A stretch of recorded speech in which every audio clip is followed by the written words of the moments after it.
అందరికీ నమస్కారం అమ్మా.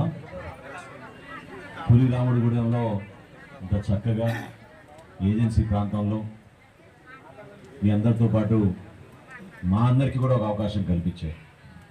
ఎందుకంటే ఓట్ల సందర్భంలోనే తిరుగుతూ ఉంటారు, ఎన్నికలప్పుడే వస్తూ ఉంటారు.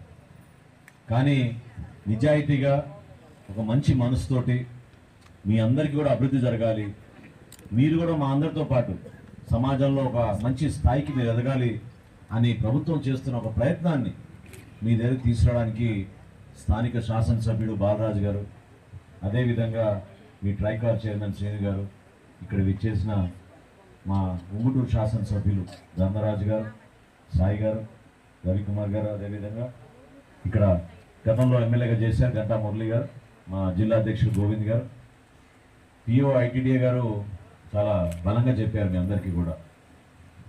నేను మాత్రం మాట తప్పను, ఆయన మాట తప్పడం లేదో నేను చూస్తాను. ఇచ్చిన మాట మేరకు జూన్ 15 లోపు చాలా ఆశ్చర్యపోయాను. వెదురుని మనం ఏ విధంగా ఉపయోగించుకోవచ్చు, ఎటువంటి ప్రోడక్ట్స్ మనం తయారు చేసి మార్కెటింగ్ చేసుకోవచ్చు అనే దానిపైన చాలా లోతుగా పాపం వాళ్ళు కష్టపడి నేర్చుకున్నారు. చాలా మీ దగ్గర స్కిల్ ఉంది. గతంలో మనం మీ అందరికి తెలుసు, చాటలు వేసుకున్నాను, చీపుర్లు వేసుకున్నాను, ఇవన్నీ కూడా గిరిజన ప్రాంతాల నుంచి వచ్చి అమ్మేవాళ్ళు.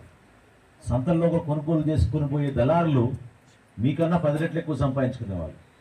కష్టపడి మీరు తయారు చేసిన సరుకు మాత్రం మీకు సరైన ఆదాయం రాదు. వాళ్ళు ఎవరిని అడిగినా కూడా మీకు ఎంత ఆదాయం వస్తుందంటే పాపం కొత్తగా మా ప్రారంభించాం కాబట్టి ఇంకా తెలియడం లేదు.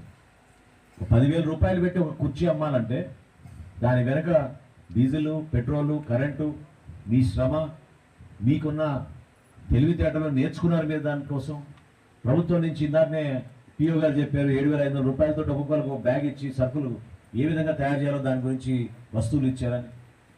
వీటన్నిటినీ కూడా రేపటి రోజున మీకు ఆదాయం పెంచడం కోసం చేస్తున్న ప్రయత్నం.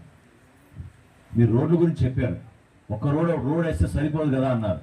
ఒక్కోసారి అది బాగా కలిగిస్తుంది. మరిన్ని వీడియోస్ కోసం ఛానల్ ని సబ్స్క్రైబ్ చేయండి. లేటెస్ట్ అప్డేట్స్ కోసం వాట్సాప్ ఛానల్ ని ఫాలో అవ్వండి. ఆ లింక్ డిస్క్రిప్షన్ లో ఉంది.